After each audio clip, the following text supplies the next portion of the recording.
Demikian mengenai dalil adanya keterlibatan dan atau mobilisasi pejabat atau aparat negara termasuk adanya politisasi bansos dalam proses pemilihan presiden dan wakil presiden tahun 2024, saya memiliki pendapat berbeda dengan mayoritas hakim. Sebelum menyampaikan pendapat berbeda tersebut, terlebih dahulu saya akan menjelaskan hal-hal sebagai berikut yang sebagian nanti akan saya anggap dibacakan. Bahwa para pengubah Undang-Undang Dasar 1945 pada saat melakukan perubahan telah bersepakat bulat memasukkan prinsip atau azas pemilu yang dilaksanakan secara langsung, umum, bebas, rahasia, jujur, dan adil dan dilaksanakan secara berkala sebagai bagian yang esensial untuk mewujudkan kedaulatan rakyat. Hal ini sejalan dengan semangat bangsa yang dituangkan dalam pokok-pokok reformasi pembangunan dalam rangka penyelamatan dan normalisasi kehidupan nasional sebagai haluan negara yang merupakan pernyataan kehendak rakyat untuk mewujudkan pembaruan di segala bidang pembangunan nasional termasuk bidang politik.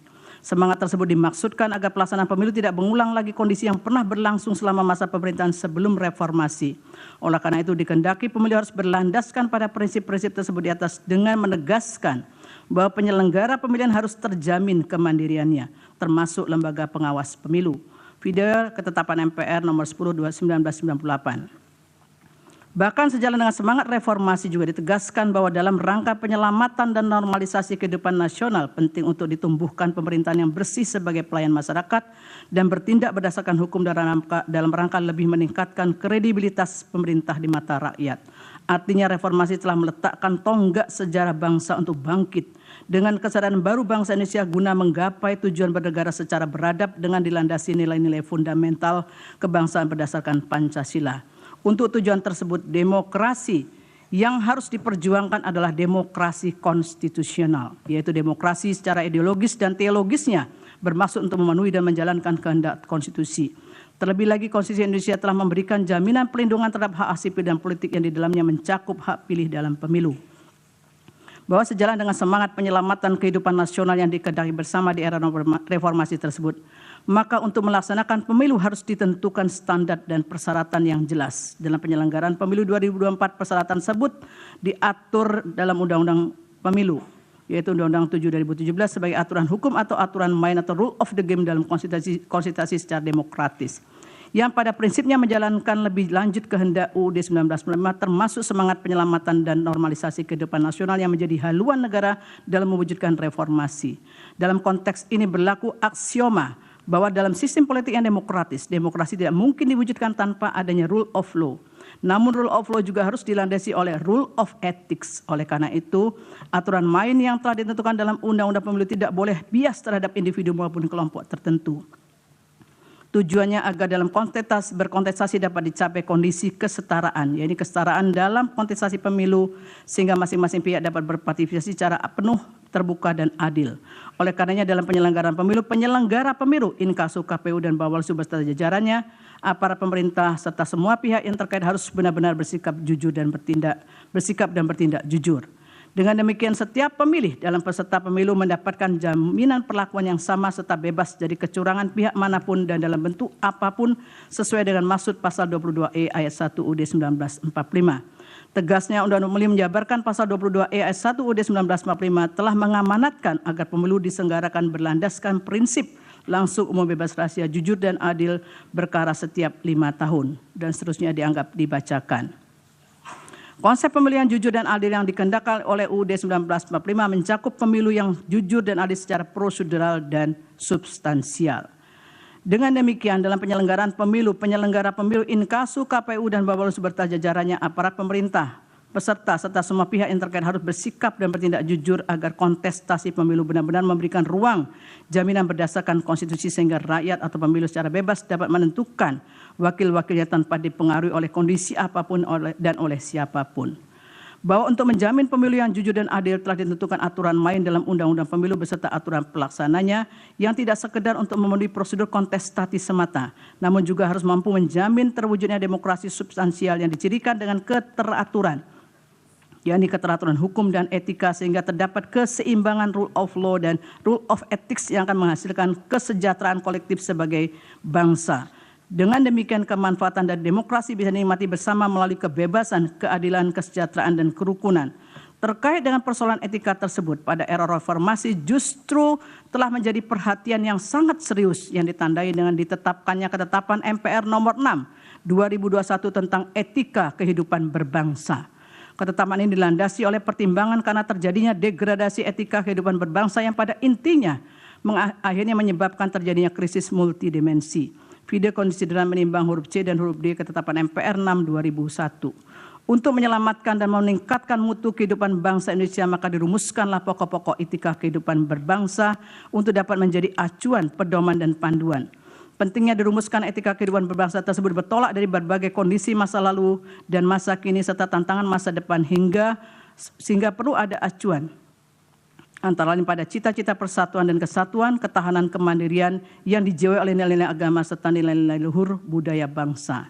Terkait dengan isu etika politik dan pemerintahan, Ketetapan MPR 6/2001 telah menggarisbawahi misinya bahwa setiap pejabat dan elit politik harus bersikap jujur, amanah, sportif, siap melayani, berjiwa besar, memiliki keteladanan, rendah hati, dan siap mundur dari jabatan politik apabila terbukti melakukan kesalahan dan secara moral kebijakannya bertentangan dengan hukum dan rasa keadilan masyarakat. Video angka 2 bab 2 pokok-pokok etika kehidupan berbangsa Ketetapan MPR nomor 6/2021. Menimbang Mahkamah dalam putusan aku telah menyatakan berwenang mengadili permohonan pemohon, sekalipun termohon dan pihak terkait mengeksepsi kewenangan Mahkamah. Dalam konteks ini penting bagi saya untuk menegaskan bahwa memahami kewenangan Mahkamah dalam penyelesaian perselisihan hasil pemilihan umum tidak dapat dilihat secara parsial dengan merujuk pada pasal 24 C ayat 1 UUD 1945 dan pasal 475 Undang-Undang Pemilu dan seterusnya dianggap dibacakan. Dalam kaitan ini penting kiranya ditegaskan bahwa kewenangan Mahkamah dalam menangani PHPU Presiden dan Wakil Presiden sekalipun disebutkan dalam Konstitusi dan Undang-Undang Pemilu adalah menyelesaikan perselisihan hasil, namun bukan berarti hanya terbatas pada angka-angka statistik semata. Maka apabila Mahkamah dibatasi untuk memeriksa angka semata, justru sama artinya dengan menurunkan derajat konstitusi itu sendiri, di mana Mahkamah harus menjaga nilai-nilai konstitusi dan prinsip-prinsip demokrasi. Terlebih lagi sejak penanganan PHPU Presiden dan Wakil Presiden 2024, Mahkamah tidak pernah membatasi diri untuk memeriksa dugaan kesalahan penghitungan suara semata. Oleh karenanya perdebatan apakah Mahkamah hanya berwenang untuk memeriksa perselisihan angka saja seharusnya dapat diakhiri. Sehingga Mahkamah ke depan dapat berfokus pada memeriksa berbagai persoalan yang dapat mengaruhi hasil pemilu apabila penyelenggara pemilu, khususnya KPU dan Bawaslu, tidak menjalankan tugas dan fungsinya secara optimal, profesional, dan independen dalam mencegah dan meminimalkan terjadinya berbagai kesalahan ataupun pelanggaran di seluruh tahapan pemilu sehingga pemilu yang jujur dan adil tidak berlangsung. Dalam permohonan aku persoalannya adalah apakah penyelenggara pemilu Inkasu, KPU, dan Bawaslu telah melaksanakan kewenangannya sesuai dengan prinsip yang dijamin dalam konstitusi dan ketentuan peraturan perundang-undangan dalam pemilu Presiden dan Wakil Presiden 2024 sehingga terjamin pemilu yang jujur dan adil. Jika hal tersebut tidak dilakukan, maka lembaga yang dapat menegakkan terlanggarnya pemilu yang jujur dan adil sebagaimana dijamin oleh konstitusi adalah Mahkamah Konstitusi sebagai peradilan konstitusi. Menimbang bahwa berkenaan dengan pendapat berbeda aku, pemohon dalam permohonannya mendalilkan tidak dilaksanakannya kewenangan penyelenggara pemilu Inkasu, KPU, Bawaslu dan adanya keterlibatan atau mobilisasi pejabat atau aparat negara serta politisasi bansos. Setelah mencermati secara dalil pemohon tersebut pada pokoknya berkaitan dengan dugaan ketidaknetralan PJ Kepala Daerah dan pembagian bansos. Terhadap dalil pemohon aku, saya memberikan pendapat berbeda sebagai berikut. Pertama, berkaitan dengan persoalan ketidaknetralan PJ Kepala Daerah, perlu kiranya dipertimbangkan hal-hal sebagai berikut yang dianggap dibacakan. Berkaitan dengan pengisian PJ Kepala Daerah tidak boleh mengabaikan prinsip-prinsip demokrasi dan sekaligus memberikan jaminan bagi masyarakat bahwa mekanisme pengisian penjabat tersebut berlangsung secara terbuka, transparan, dan akuntabel untuk menghasilkan pemimpin yang kompeten serta berintegritas sebagaimana hal tersebut telah dipertimbangkan dalam putusan MK nomor 67/2021 yang dianggap dibacakan. Bahwa selanjutnya dalam proses pengisian PJ Kepala Daerah tersebut pula harus pula memperhatikan syarat bahwa penjabat dimaksud memiliki pemahaman yang utuh terhadap ideologi Pancasila, Negara Kesatuan Republik Indonesia serta pemahaman terhadap politik nasional yang baik sebagaimana telah ditegaskan dalam pertimbangan hukum putusan MK nomor 15 tahun 2022 dianggap dibacakan. Bahwa berdasarkan kutipan pertimbangan hukum tersebut di atas, proses pengisian dan persyaratan PJ Kepala Daerah telah diatur dalam pasal 201 Undang-Undang 10 2016 dan ditegaskan pula oleh Mahkamah dalam pertimbangan hukum putusan-putusan di atas. Pada prinsipnya Mahkamah menegaskan perlu adanya kaidah dan ketentuan hukum yang memberikan pedoman dan batasan dalam pengangkatan PJ Kepala Daerah. Sebab sekalipun kedudukan PJ bersifat sementara di masa transisi, namun memegang peran strategis untuk ikut menjamin penyelenggaraan pemilu agar dapat berlangsung secara jujur dan adil. Oleh karena itu diperlukan PJ Kepala Daerah yang memiliki integritas dan pemahamannya utuh terhadap ideologi Pancasila, NKRI, serta pemahaman terhadap politik nasional yang baik. Bahwa dikarenakan sebagian besar PJ Kepala Daerah adalah ASN, maka harus tunduk pada Undang-Undang ASN. Dan seterusnya dibacakan. Di mana ASN harus bersikap netral dalam melaksanakan kebijakan menyelenggarakan pemerintahan di daerahnya masing-masing sebagaimana diatur dalam ketentuan pasal 9 Undang-Undang 5 2014 dibacakan. Dengan demikian dalam konteks jabatan PJ Kepala Daerah sebagai ASN, hal yang perlu digarisbawahi adalah pentingnya sikap netral yang harus dimiliki dan dijalankan oleh PJ Kepala Daerah dalam menjalankan kewenangannya terlebih lagi pada masa kampanye pemilu.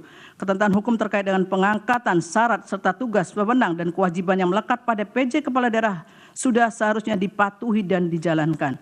Jika kemudian terdapat adanya dugaan PJ Kepala Daerah yang menunjukkan keberpihakan kepada pasangan calon tertentu, maka PJ Kepala Daerah tersebut telah melanggar hukum dan konstitusi dalam mewujudkan pemilu yang jujur, adil, dan berintegritas. Bahwa terkait dengan netralitas ASN adalah benar, Bawaslu secara formal telah melakukan tindakan pencegahan dengan surat Ketua Bawaslu nomor 779 dan seterusnya 2023 dan surat Ketua Bawaslu nomor 810 dan seterusnya 2023 bertanggal 12 November 2023. Surat tersebut pada pokoknya berisi himbauan netralitas pegawai ASN, kampanye oleh pejabat, dan seterusnya. Persoalannya adalah bagaimana jika surat Bawaslu tersebut diabaikan dalam penyelenggaraan pemilu presiden dan wakil presiden 2024 sebagaimana yang terjadi di beberapa daerah.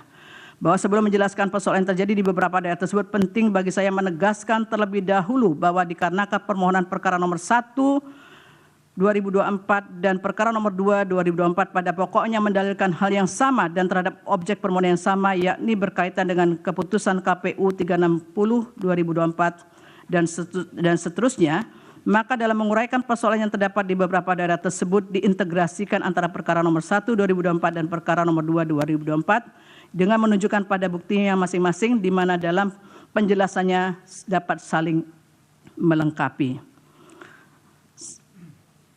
Selanjutnya, beberapa daerah yang didalilkan adanya ketidaknetralan PJ Kepala Daerah tersebut termasuk di dalamnya terkait dengan ketidaknetralan pejabat dan aparat negara adalah sebagai berikut, yaitu 1 di Kalimantan Barat, bahwa dalam permohonannya pemohon mendalilkan mengenai ketidaknetralan PJ Kepala Daerah pejabat negara aparatur negara di Provinsi Kalimantan Barat pada masa pemilu 2004 sebagai berikut, huruf A, B, dan seterusnya dibacakan.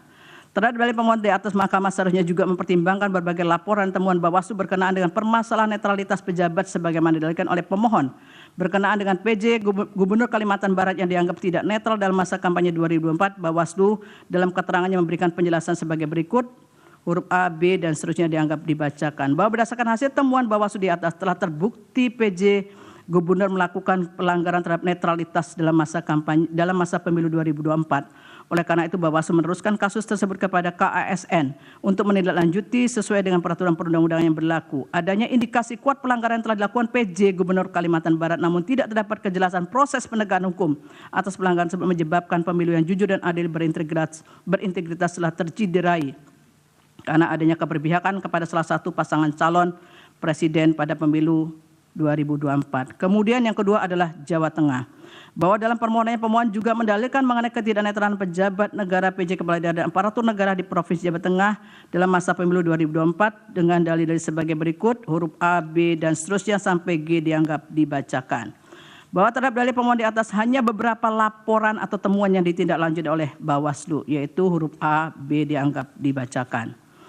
Bahwa berdasarkan hasil pemeriksaan Bawaslu di atas terhadap laporan terkait dengan adanya menyambutan oleh PJ Gubernur Jawa Tengah kepada salah satu pasangan calon dan penggunaan warna baju biru yang mirip dengan tim kampanye nasional Prabowo Gibran, Bawaslu menyimpulkan bahwa laporan tersebut memenuhi syarat formil namun tidak memenuhi syarat material dan tidak diregistrasi. Dalam konteks ini, oleh karena Bawaslu menyatakan laporan tidak memenuhi syarat material untuk diperiksa lebih lanjut, maka masih terdapat permasalahan berkenaan dengan netralitas PJ Gubernur Jawa Tengah. Selanjutnya, terlepas dari Bawaslu telah melaksanakan tugas pengawasan melalui penelusuran dan hasilnya dinyatakan tidak terbukti terdapat pelanggaran, namun hasil penelusuran tersebut tidak cukup meyakinkan bahwa PJ Gubernur telah bersikap netral, apalagi Bawaslu tidak bersungguh-sungguh untuk menindaklanjuti laporan tersebut. Selain itu dapat banyak bukti awal yang memberikan petunjuk adanya ketidaknetralan pejabat negara, aparat negara, dan aparatur sipil negara, serta pengerahan perangkat desa seperti adanya konsolidasi ratusan kepala desa di Kabupaten Temanggung untuk mendukung pasangan calon nomor urut 2. Kemudian terdapat kasus kekerasan politik seperti penganiayaan terhadap salah satu relawan pendukung pasangan calon. Selain itu sejumlah acara dukungan dari pejabat pemerintahan juga dilakukan terhadap salah satu pasangan calon, termasuk juga dilakukan oleh Menteri Perdagangan dan Menteri Pertanian. Seluruh kejadian ini menjadi perhatian publik yang sangat luas dalam penyelenggaraan Pemilu 2024 yang seharusnya ditindaklanjuti oleh Bawaslu sesuai dengan tugas dan wewenangnya. Namun tidak terdapat bukti yang kuat bahwa Bawaslu telah melaksanakan tugas dan wewenang secara optimal untuk menjamin terselenggaranya pemilu yang jujur dan adil. Kemudian di Sulawesi Selatan, bahwa pemohon juga mendalilkan mengenai ketidaknetralan pejabat negara dan aparatur negara di Provinsi Sulawesi Selatan dalam masa pemilu 2024 sebagai berikut, dengan dalil A, B dianggap dibacakan. Terkait dengan dalil pemohon tersebut, Bawaslu tidak memberikan keterangan yang secara utuh mengenai persoalan yang didalilkan pemohon di atas, sehingga seolah-olah tidak terdapat persoalan mengenai ketidaknetralan pejabat tersebut. Sementara Bawaslu dalam keterangannya menyampaikan hasil pemeriksaan terhadap beberapa laporan atau temuan terkait dengan netralitas pejabat di Sulawesi Selatan di masa pemilu 2024 sebagai berikut dianggap dibacakan. Bahwa berdasarkan hasil pemeriksaan Bawaslu di atas terdapat persoalan terkait pelanggaran netralitas aparat negara dalam pemilu di Sulawesi Selatan. Adanya laporan ketiga Bawaslu terkait keterlibatan PJ Gubernur Sulawesi Selatan dalam kegiatan pembagian bantuan sosial, tetapi laporan tersebut dinyatakan tidak memenuhi syarat material. Selain itu, Sekda Kabupaten Takalar Muhammad Hasbi diduga mengampanyekan pasangan calon nomor urut 2 di media sosial sehingga Bawaslu Kabupaten Takalar menerbitkan surat rekomendasi untuk ditindaklanjuti oleh KASN. Lebih lanjut terdapat dugaan pelanggaran terkait dengan pengunggahan video pemasangan APK pasangan calon dan seterusnya.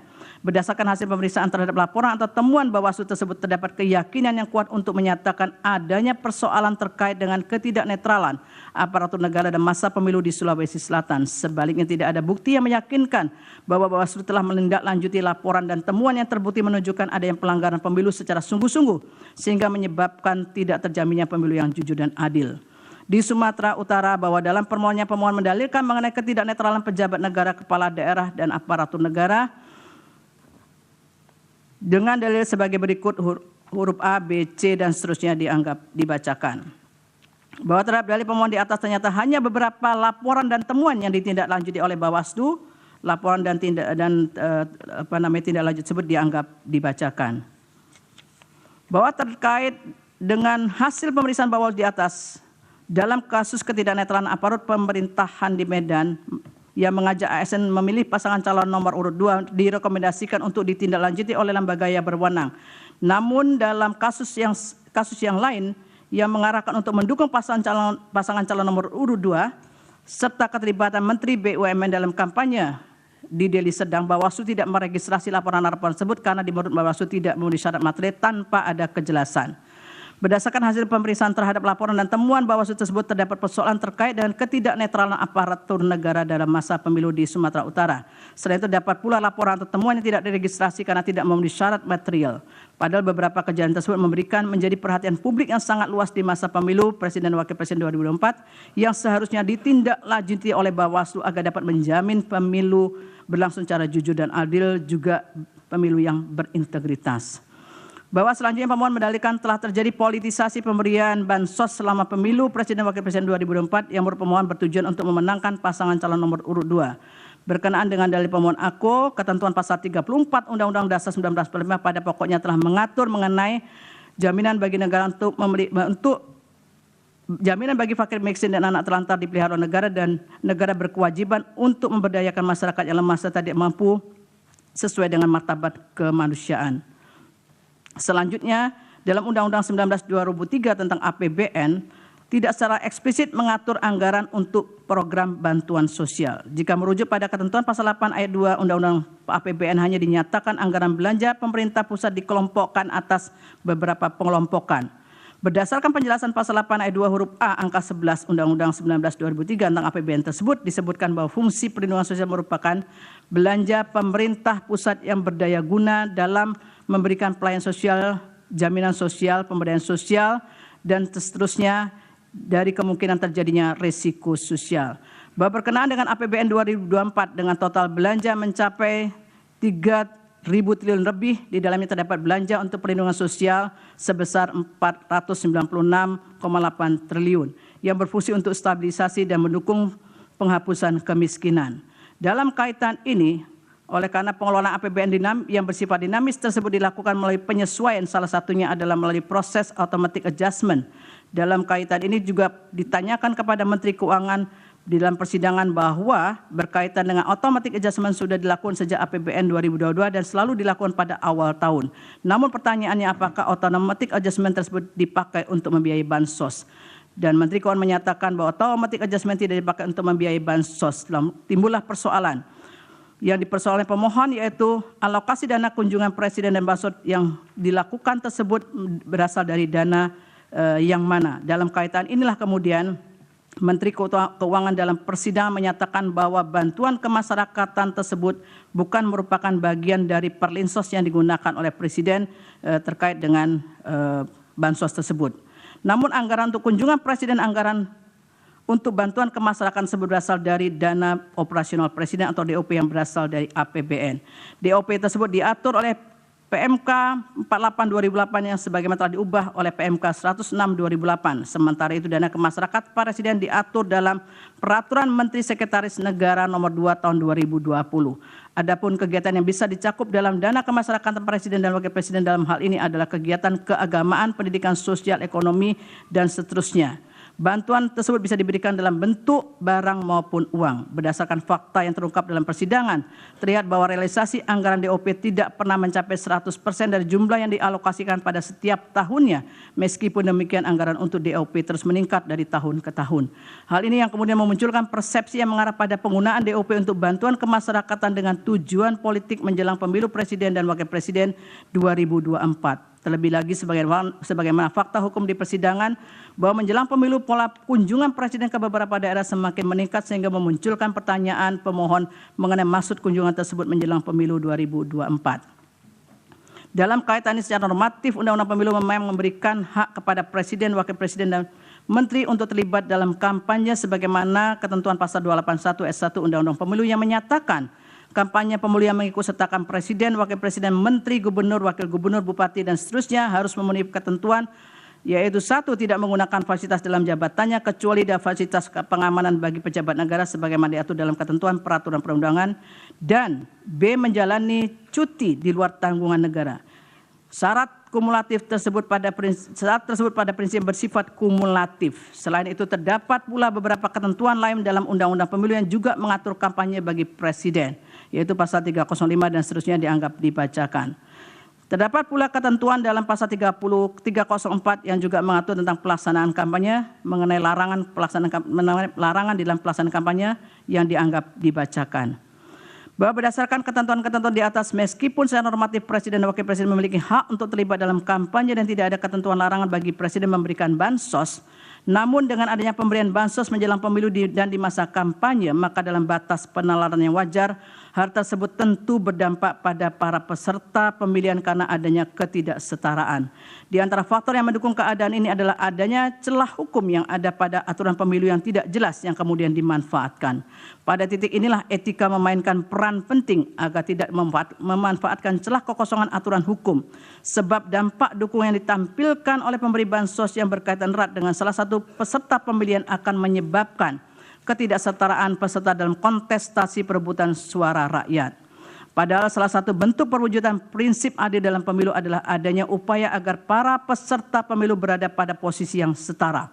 Terlebih terdapat indikasi dukungan yang jelas terhadap salah satu pasangan calon, maka hal demikian dapat dianggap sebagai tindakan yang tidak netral dan memberikan keuntungan signifikan bagi pasangan tersebut. Hal ini menjadi semakin rumit mengingat sulitnya memisahkan antara fasilitas negara dan kepentingan politik personal. Dalam konteks inilah penting kembali diingat maksud ditetapkannya ketetapan MPR nomor 6 2001 tentang etika kehidupan berbangsa di era awal reformasi sebagaimana telah diuraikan di atas, yang harus menjadi arahan, pedoman, panduan mewujudkan nilai-nilai luhur budaya bangsa. Oleh karena itu, sekalipun tidak ada larangan pemberian bansos dengan menggunakan DOP, namun sejalan dengan makna etika kehidupan berbangsa, penting untuk dilaksanakan secara bijaksana demi menjamin pemilu yang jujur dan adil sebagaimana dijamin oleh Undang-Undang Dasar 1945. Dengan mengutip pandangan Andre Strack sebagaimana dianggap dibacakan, oleh karena itu, seorang pemimpin diwajibkan memahami dan menerapkan pentingnya integritas dan tanggung jawab dalam memegang kekuasaan publik, serta perlunya menjaga pemisahan yang jelas antara kepentingan pribadi dan kepentingan publik demi menjaga persatuan dan kesatuan bangsa. Terlebih dalam konteks penggunaan DOP yang berasal dari APBN untuk bantuan kemasyarakatan menjelang pemilu 2024 tidak dapat dihindari adanya tujuan politik yang memiliki pengaruh sangat kuat sehingga prinsip pemilu yang dijamin oleh konstitusi menjadi tidak sepenuhnya dapat diwujudkan. Menimbang bahwa berdasarkan seluruh uraian pertimbangan hukum di atas, dalil pemohon beralasan menurut hukum untuk sebagian tidak sebagaimana yang dimohonkan pemohon dalam petitumnya. Oleh karena diyakini telah terjadi ketidaknetralan pejabat yang sebagian berkelindan dengan pemberian bansos yang terjadi pada beberapa daerah yang telah dipertimbangkan di atas, maka untuk menjamin terselenggaranya pemilu yang jujur dan adil sebagaimana dijamin oleh Undang-Undang Dasar 1945, seharusnya Mahkamah memerintahkan untuk dilakukan pemungutan suara ulang untuk beberapa daerah tersebut di atas.